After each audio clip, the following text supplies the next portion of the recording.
Roger, thank you so much for coming on the podcast today. I'm so glad to be here. So, can you give myself and the audience a little bit of background about who you are and what you do?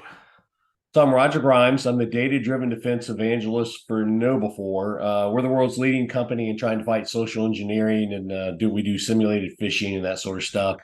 I've been doing computer security. It's hard to believe, except for these gray hairs, for 35 years now, since 1987. So I've been doing it a long time.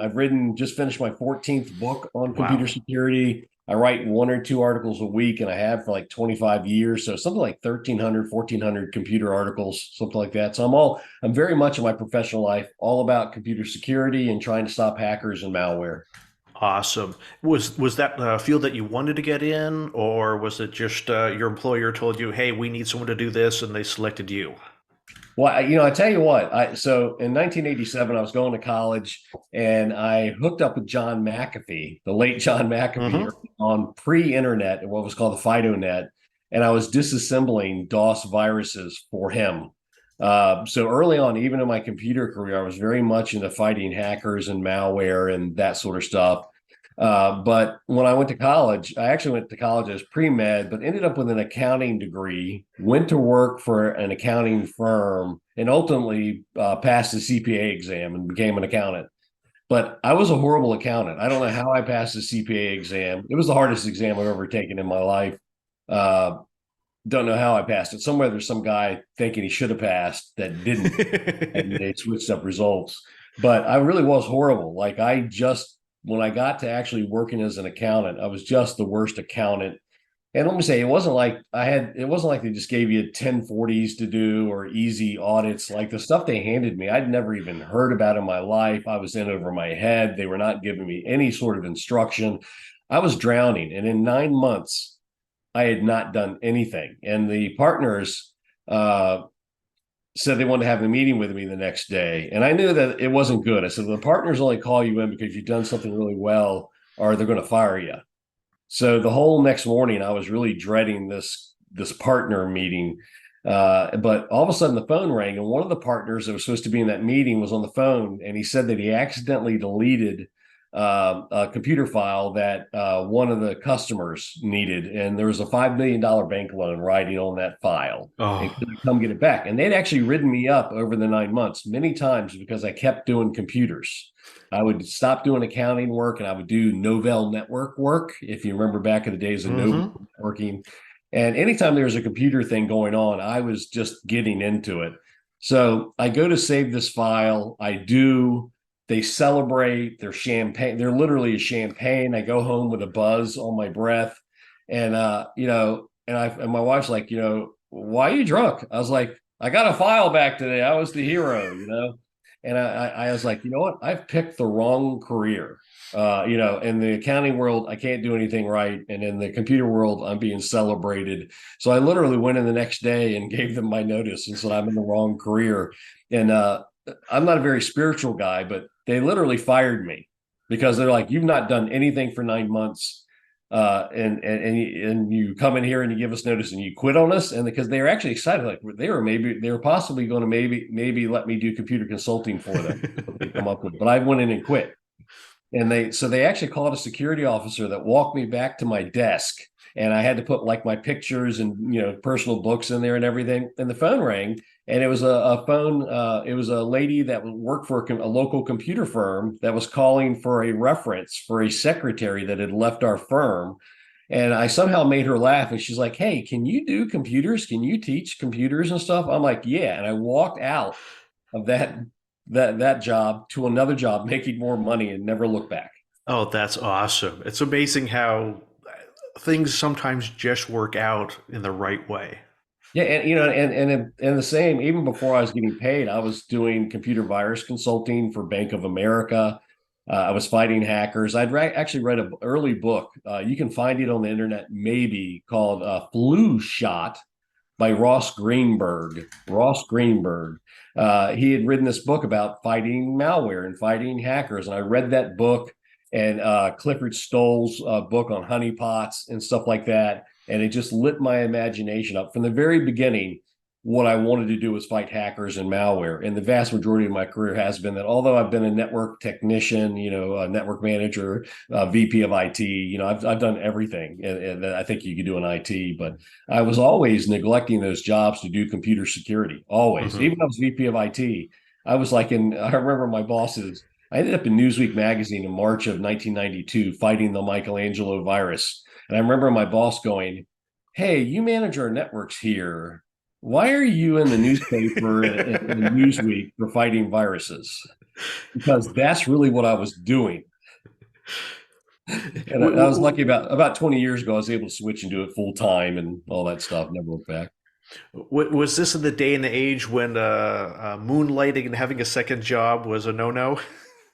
Yeah, yeah. I mean, I remember my boss looking at me like when Newsweek came to take a picture of me and everything, and they had all these, camera guys and lighting guys holding. She was like, "What the hell is going on? What's that guy doing?" Because I wasn't sharing. I was trying to hide, but there's only so much you could hide at the time. But it's been a very fruitful. I remember even telling my wife, I said, "Listen, I'm going to quit being a computer guy and become a just solely focus on fighting viruses and malware and all that stuff." And I remember her going, "You sure?" Because it's like 1992, 93. And it wasn't sure that hacking was going to be this huge thing. Matter of fact, McAfee's antivirus is starting to, defeat the Yep. viruses. You're starting to arrest some hackers. And I remember thinking, well, I think there's going to be more computers in the future. So overall, even if there's less hackers and malware, there's going to be more damage. I should do it. Now I laugh. Me and my wife laugh like I was worried about would there be enough hackers and Yeah. malware in the future. So certainly it was an unneeded worry. Yeah, definitely the opposite problem now. Way too many hackers, way too many viruses, way too many security incidents. Yeah, yeah. I could have never imagined how bad it would be today. And every year, I'm like, people ask you think it's going to get better or worse next year? And for 35 years, I can only tell you it's gotten worse every year. And you're like, how can it? Like ransomware is taking over entire cities, closing down hospitals, attacking law enforcement. Like, how could it get worse? And I can only tell you that somehow it does. And we're not, if there's any signs that we're coming close to resolving the problem, I just don't see them. It'd be one thing if everyone had a brand new, if every computer out there connected to everything was brand new, but I can't tell you how many, Windows 95 boxes I found in closets of companies where someone was told, I don't know what that machine does, but I was told never turn it off. Yeah, and and it gets even stuff like like a lot of times today people will go, why can't the telephone companies stop all of the spam and all of the SMS smishing scams? Well, we've actually come up with technology that would do a good job in preventing phone-based scams.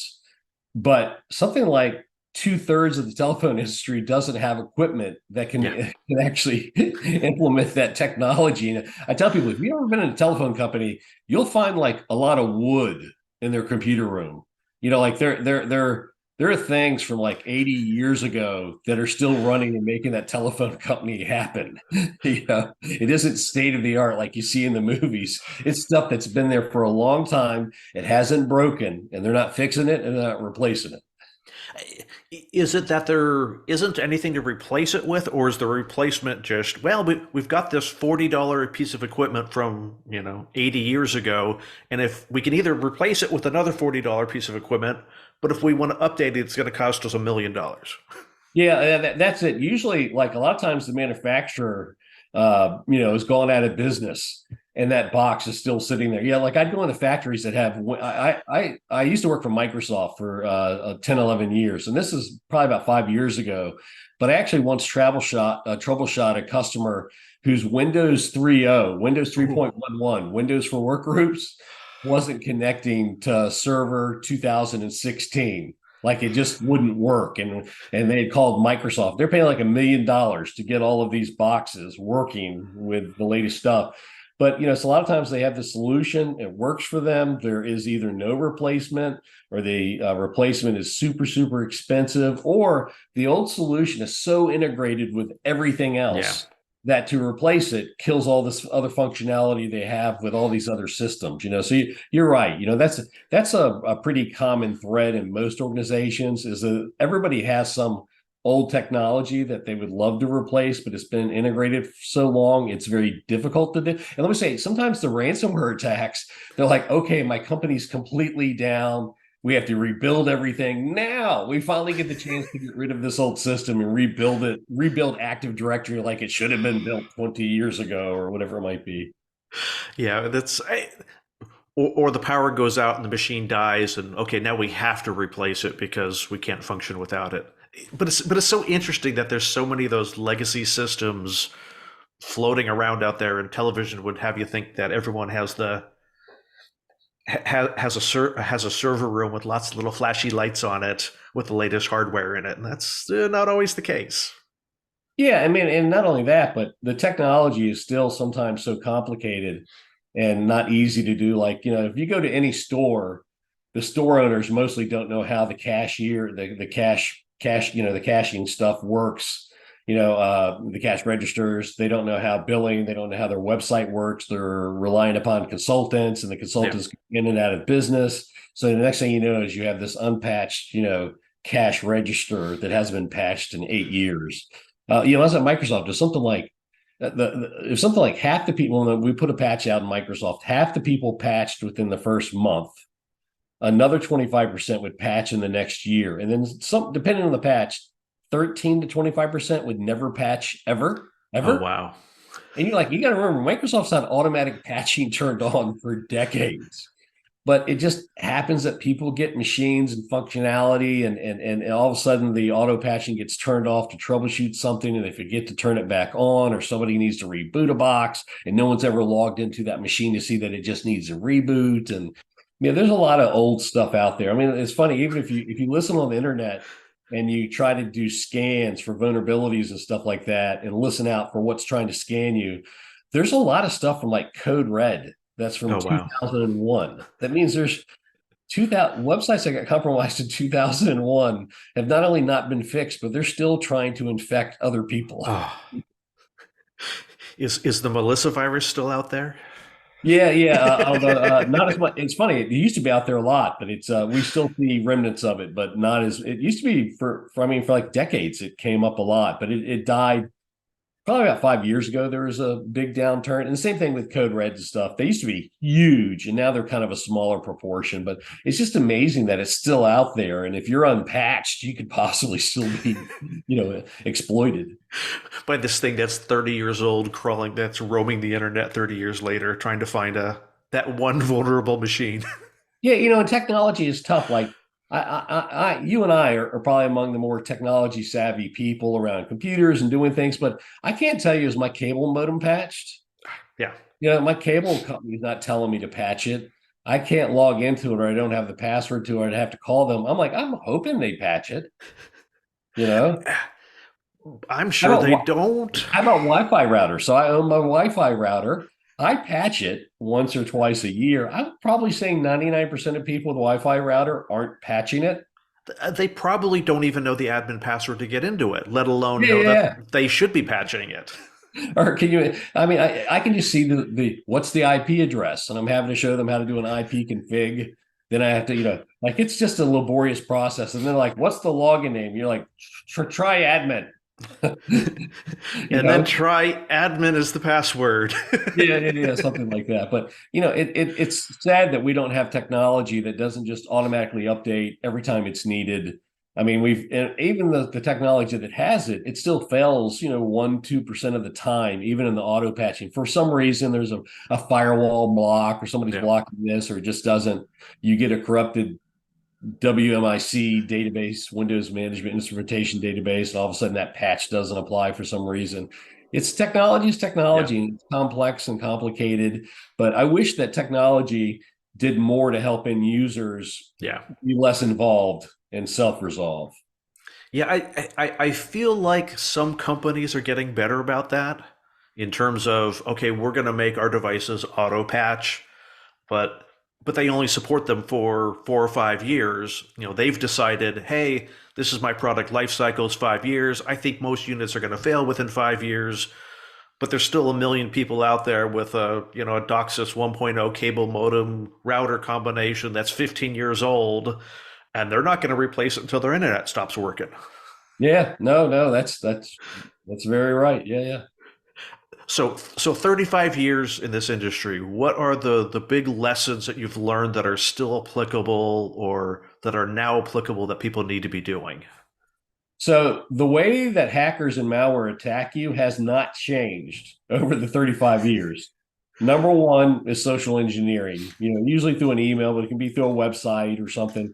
Social engineering is involved in about 70 to 90% of all successful attacks. Oh wow, I didn't And that's realize it was huge, so high. huge, yeah. Number two is unpatched software firmware that, according to Mandiant these days, is about 33% of infiltrations involve unpatched software firmware. Over time, over the 35 years I've tracked it, it's ranged between 20 to 40%. But right now, Mandiant says it's 33%, at least on commercial entities. I assume it's higher in residential. But those two causes, uh, social engineering and unpatched software, account for almost all of the compromises. I mean, 90 to 99%. And that's been that way since the beginning of computers. I Wow. keep expecting it to change, but it doesn't. There have been some things that have interrupted that, like computer viruses when they got macro viruses and things in 1995. They kind of came in and had an upkick. But even to get a virus, you have to kind of be socially engineered into accepting it or running the email worm or whatever it might Yeah. be until it goes off. But probably number three these days, the number three spot changes over time, but these days it's compromised credentials, login Hmm. credentials. And it's the fact that most people have maybe 3 or 4 passwords that they share over every website they log into. One of those websites gets compromised, so their credentials get out there Yeah. compromised, and hackers can reuse it. So everybody should, try to fight social engineering the best you can, patch your software and your firmware the best you can, and you want to be using phishing resistant multi-factor authentication to protect valuable data and systems, and use a password manager to create long, complex passwords that are different for every website and service where you can't use multi-factor authentication.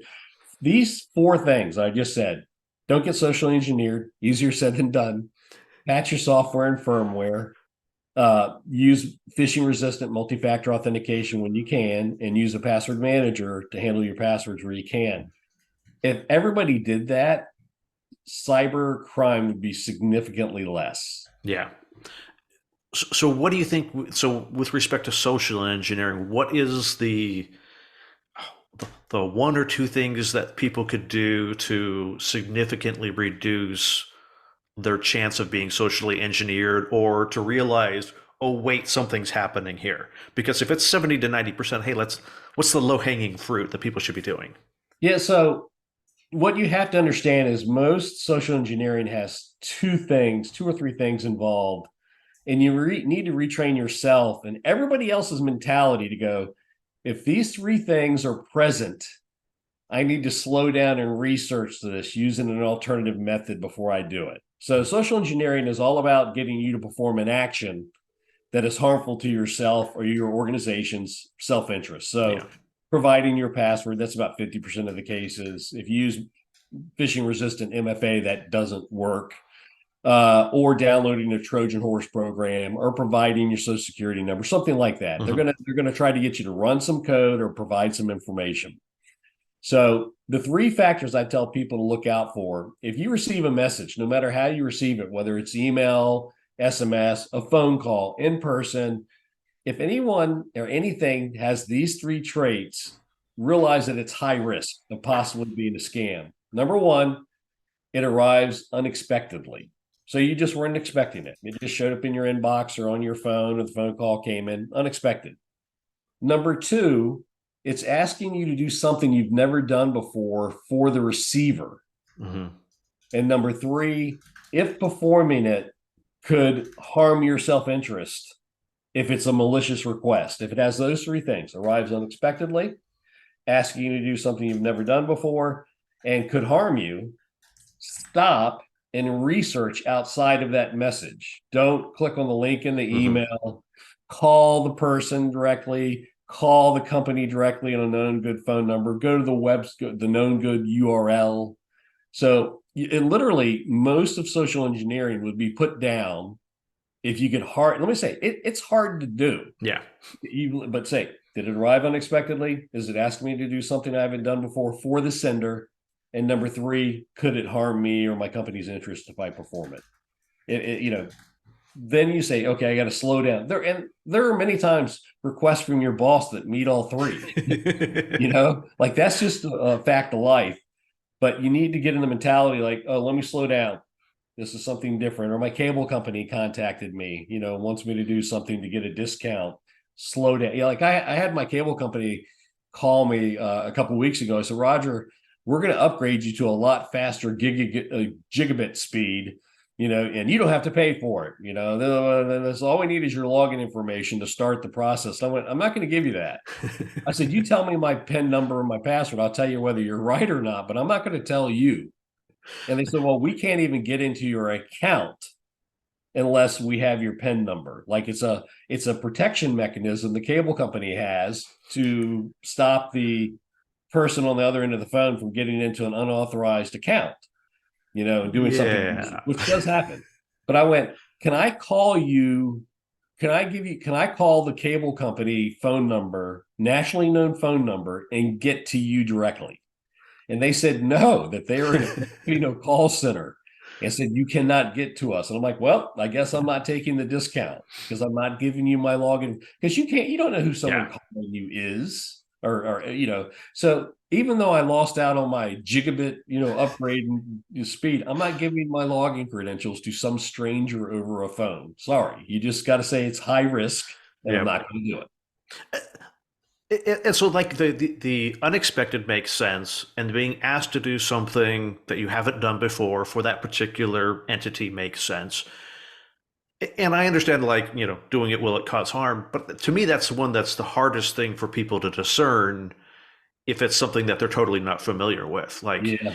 if someone claims to be calling from my cable company saying, "Hey, we need to reset your modem," well, what harm could that? What harm could resetting my modem do? Yeah, no, that's a good point. And matter of fact, most of the time when I give this speech, I only say two things. Did it arrive unexpectedly, or are they asking you to do something you've never done before? Yeah. Enough. Yeah. Enough. Yeah. And you could even say, I could blow away, did it arrive unexpectedly? There are some social engineering scams that do what's called pre-texting. Yeah. Well, they'll try to set you up for the scam.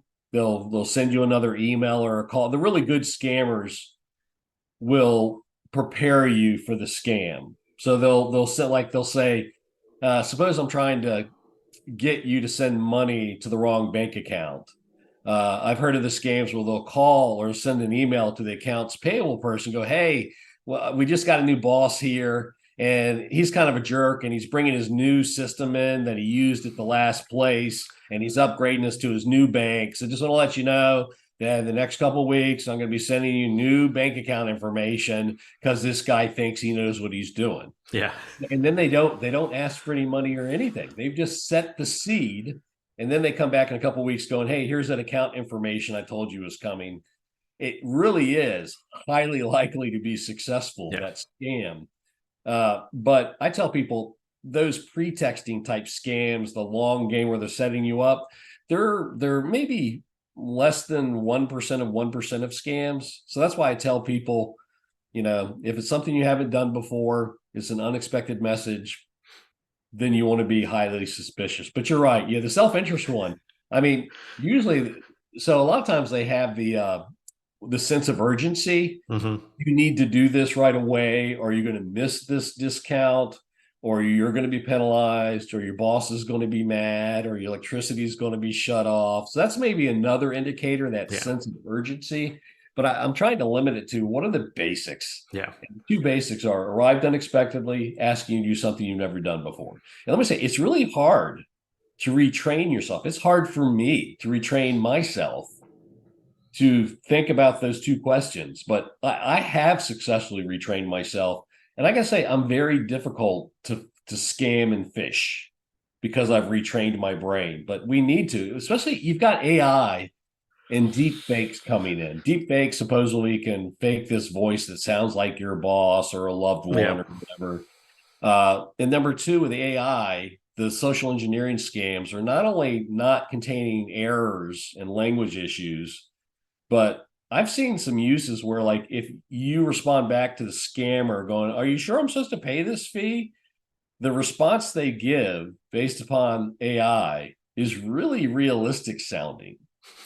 So you can no longer be guaranteed to be able to see the normal old legacy clues of misspelling, strange request, So that's why I've kind of Yeah. limited not a strange request, just something you've never done before for the requester. It can even be something you've done for other people, like, changing account numbers is something an accounts payable person does time to time. But did somebody from Avon or Xerox ask you to do it? Has your boss ever asked you to go out and buy gift cards? Yeah. Somebody, which is fun. We had that at our company. A secretary came up to us and said, "Hey, the boss, our common boss, had just asked her to go out and buy a bunch of Starbucks gift cards for speakers. We were having a Hmm. conference and to go out and buy all these gift cards. Do you think this is realistic?" And she said she's in a business meeting all day and I can't contact her. There you I'm go. like, no, no, no, no. That's a scam. That is for sure. It ended up being a legitimate request. And we're like, maybe you can help us if some of the requests didn't seem like a scam. Yeah.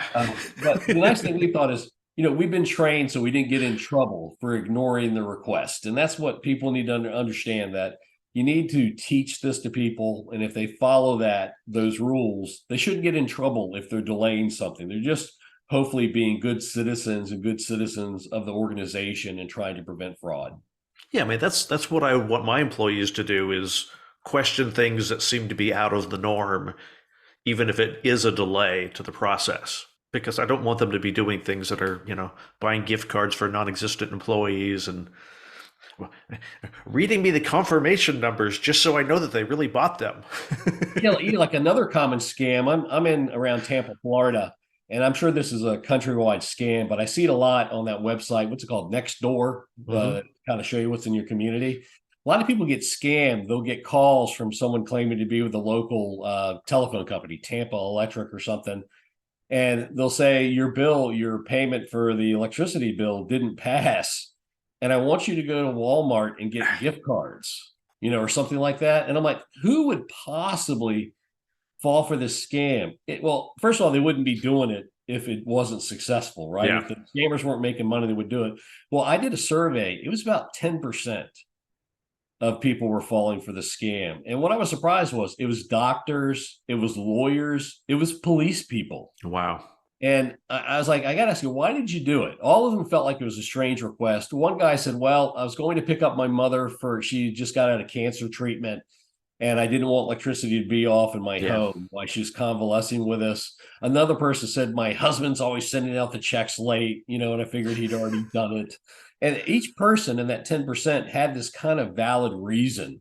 So I thought, oh, these hackers, these fishers are kind of portraying upon Yeah. circumstances, or what's another scam? This happens to old people all the time. They'll get a call saying your grandson or granddaughter's been in an accident and they don't want to call mom and dad and you need to, Hmm. send money and stuff like that. And they're preying upon the elderly that has that sort of relationship where they think that grandkid may need bailing out and they're reaching out to help that kid. That kid never calls me for Yeah. help. This is my chance to show them how much I love them. Yeah. Which, by Yeah. the way, any scammer that scams an elderly person, after we Oh. arrest them, an elderly person should be able to bop them in the nose once. That's cruel and unusual punishment. We should have the extra incentive. Or they should have to listen to like 20 hours of stories. The same story over and over and over. Yeah, it surprises me that people do fall for the gift cards things, but I've heard the same thing that it's very much about they just got like 99% of the time the person would have gone, well, that's stupid. I'm not going to do that. But it was just that one situation where it's like, I don't have time to deal with this. I I'm running out of town. I've got to do this, and it's just that urgency to do something else. And it just seems like such a small as my electric bill. Yeah, there's a huge consequence if you don't do it, and the inconvenience of what they're asking for is just like fine. I just need to move on and do something else. And so they're just trying to make a problem go away, I think. And it's just that they just hit the person at the right circumstance. They're tired, they're emotional, they're in a hurry, and it just Yeah, or, unclicks all those things in our brain that would make us say no. the scams where they say, we're from Microsoft. We've detected a virus. We're going to help you. I'm like, well, I work for Microsoft. I love Microsoft. But good luck finding the telephone number you would call to get help with a virus.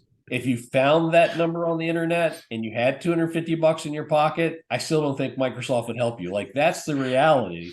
But if you don't know that, then you Yeah, just see Microsoft as this big computer organization, and maybe they were smart enough to find a virus on my Mac. yeah. Like, yeah. But it's that's why we even call the training security awareness training when we're trying to help you fight social engineering. Is I've seen very smart people, doctor, lawyers, Nobel Prize physics winners be compromised. It almost is always because they didn't know that that was a scam, Yeah, right? They didn't know that, hey, if you're selling something, I can send you a check, but that check is bad and the bank will still cash it, and then you're responsible for that. If they don't hear about it, if they're not yeah, aware of it, once you've been made aware that the electricity company will never call and ask you to go get gift cards, yeah, you're far less likely to fall for that scam. yeah. No one accepts payment in gift cards except if you're getting a Target gift card, only Target's going to accept that gift card. No one else is going to accept a Target gift card as payment.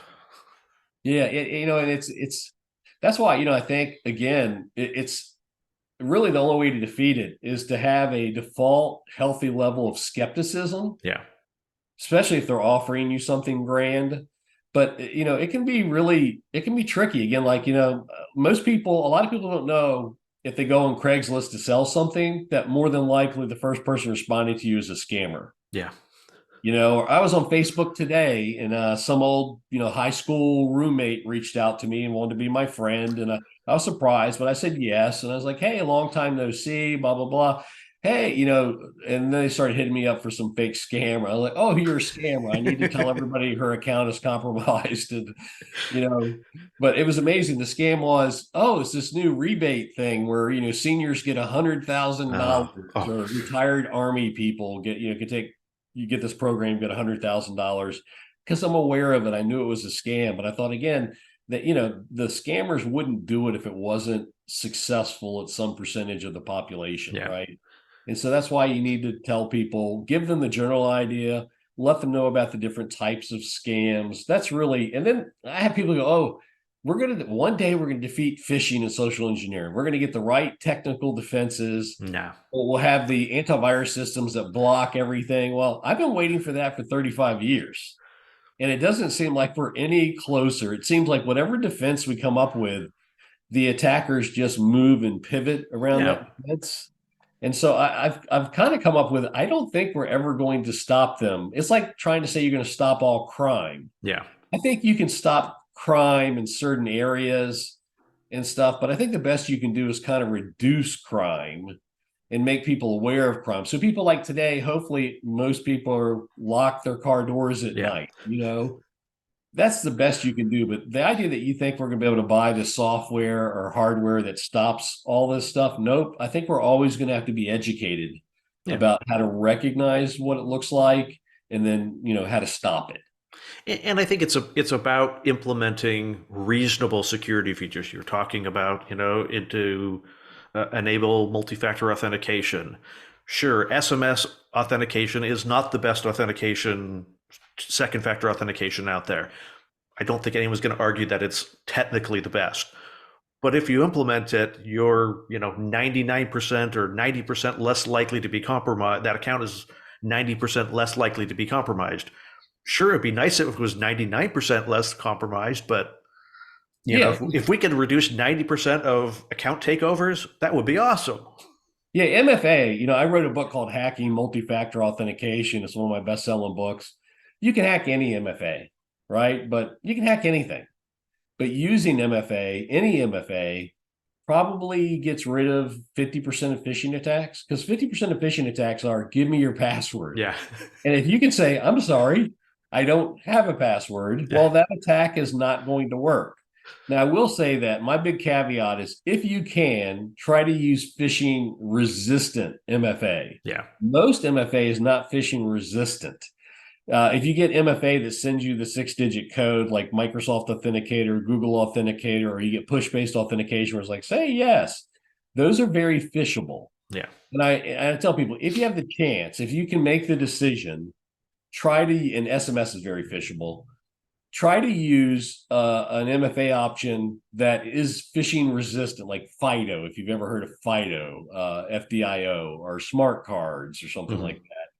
Those are phishing resistant. And to move from passwords to MFA of any type, it requires change. It Yeah. requires cost.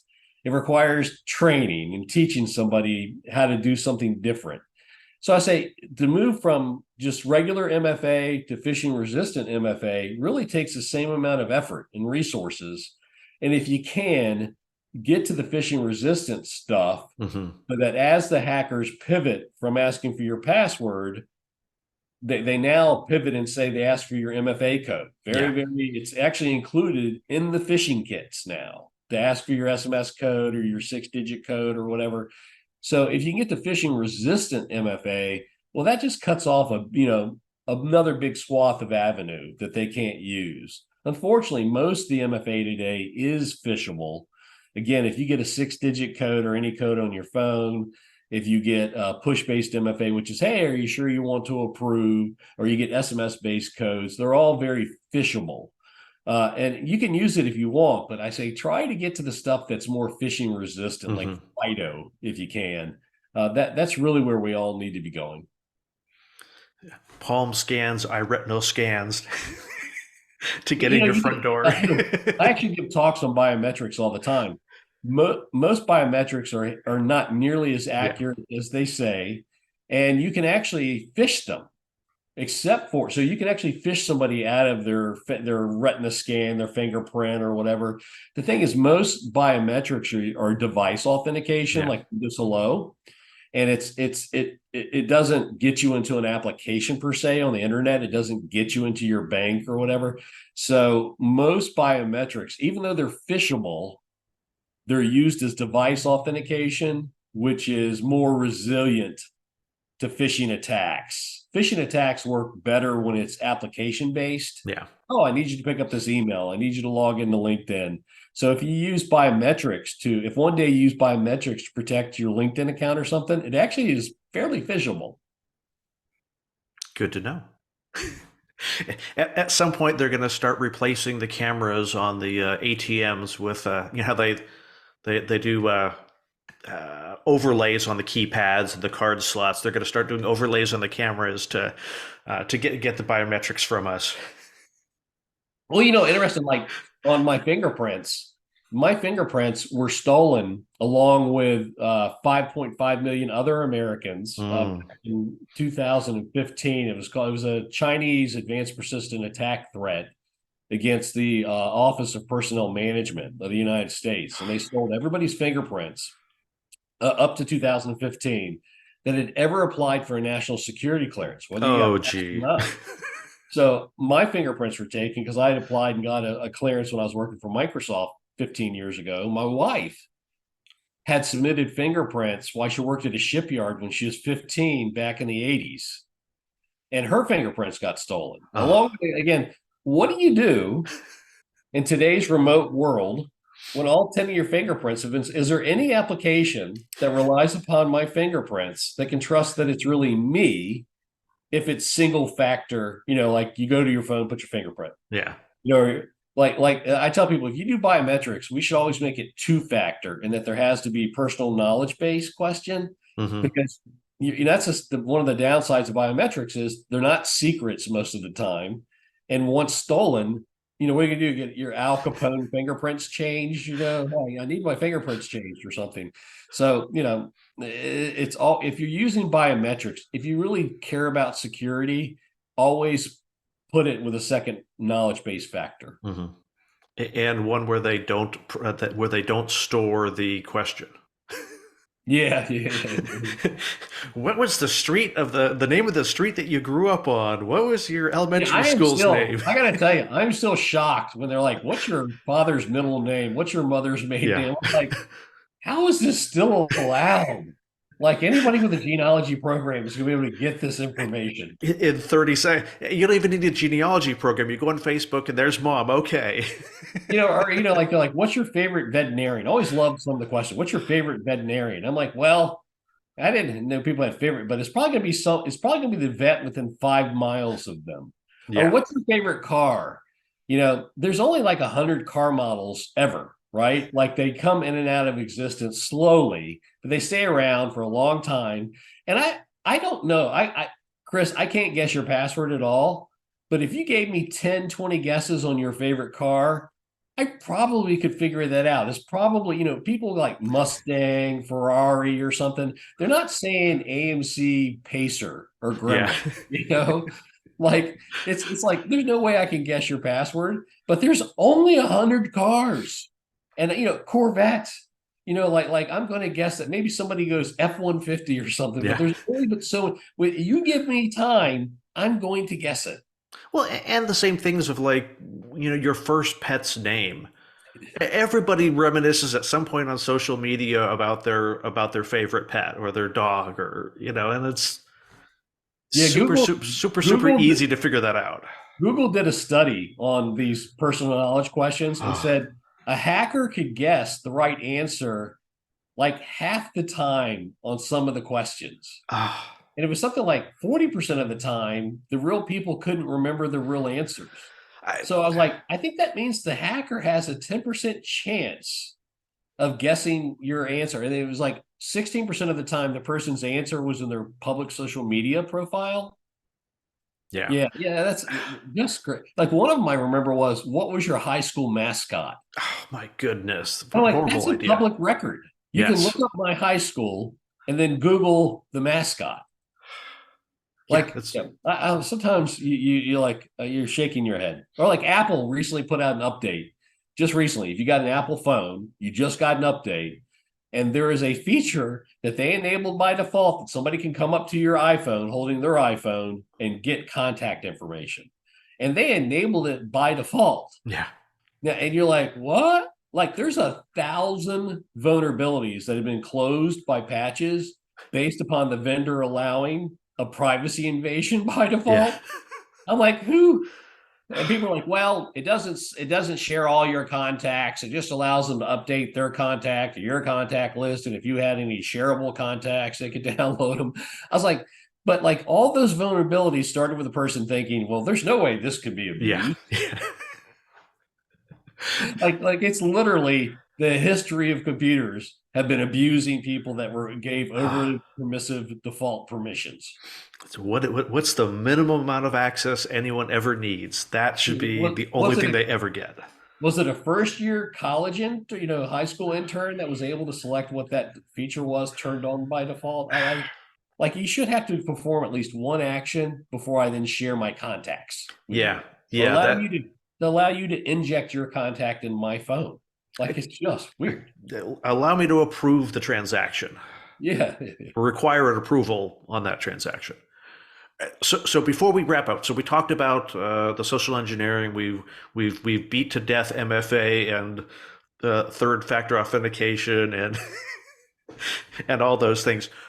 Under the patching, what is the low hanging fruit on patching that Oh no, people I should love be this. doing? So the reality is that over 35 years, only 2 to 4% of announced vulnerabilities have ever been used to hack anyone. Hmm. The other 96 to 98% are only research projects.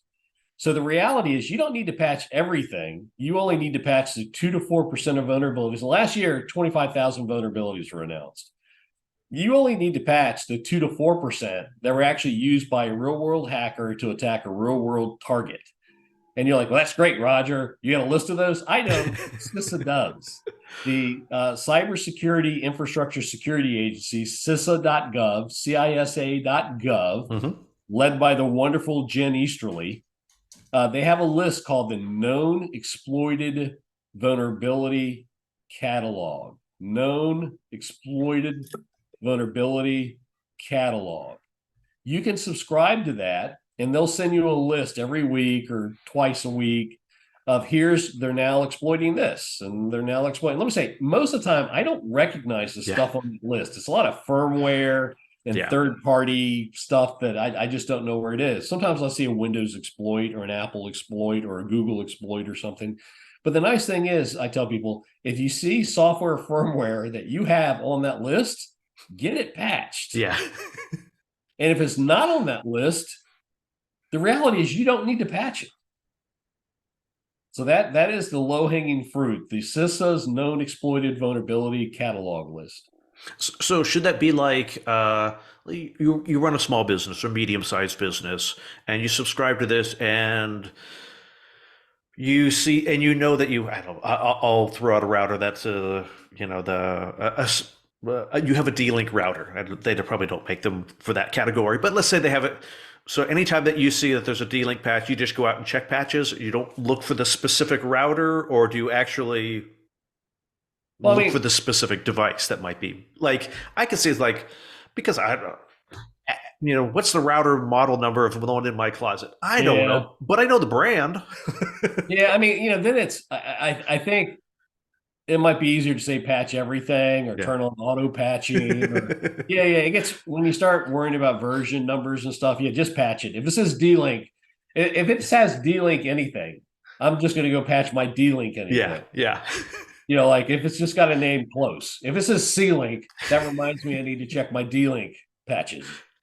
Yeah, that's almost kind of a reasonable way to do it. Is like, well, that's my reminder to check and see if there actually is a patch available. Or I guess if you're a residential person, every time you change the batteries on your smoke detector, patch everything in your life.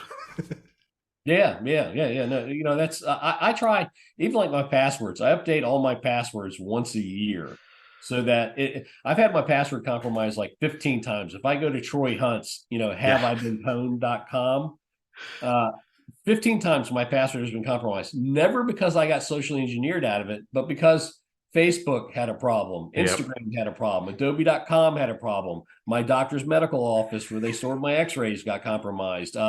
When I bought software from some software company, they got compromised. Well, if you have a common type password or a password pattern, the hackers are going to learn that. yeah. And the hackers have access to like something like 45 billion login names and passwords today. And if you've been on the internet more than 5 years, probably one of your passwords is in there.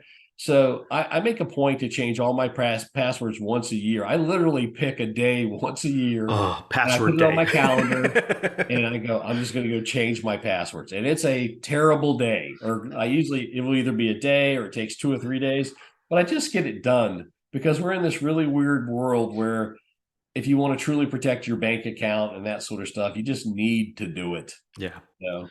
I was about to say that sounds like an absolute. And I've done that. It's an absolutely horrible day of your life.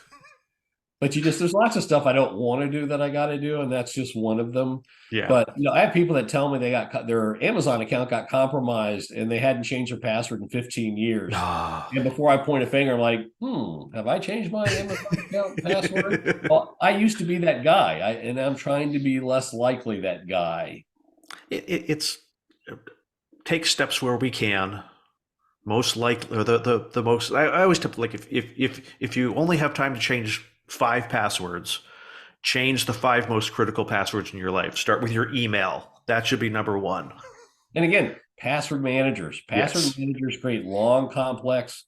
If you create a password out of your head, I have friends that have machines that if they get a hold of your password hash, can guess it up to 18 characters every time. Within seconds. No, well, it usually takes them a day to a couple of days, but not long. Yeah. Not long. But a 12 character fully random password that's truly random, unguessable as far as you know by any known technology today. So let a password manager do it. They create 20 character randomized garbage.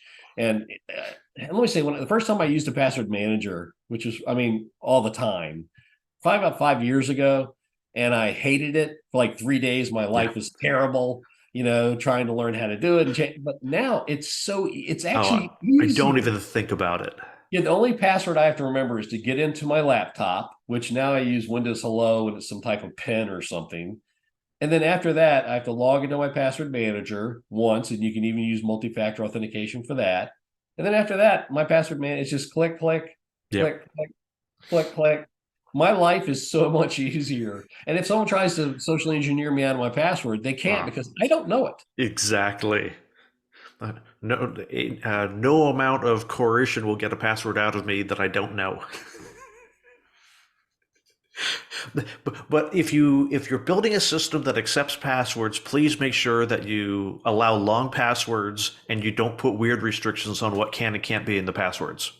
Yeah, there's some guy that's got a wall of shame, and I used to keep one, but it's like there were some passwords sites that would only allow me 6 characters or nine Ah, characters and stuff like that. I would running, yeah, yeah. It's too bad we don't have a universally agreed upon what's acceptable. That would help us out. if you watch Troy Hunt's, I guess it's no longer Twitter feed, but his X feed, he periodically posts screenshots of like banking institutions where it's like, oh, sorry, your password must be 12 characters or less, lowercase and numeric only.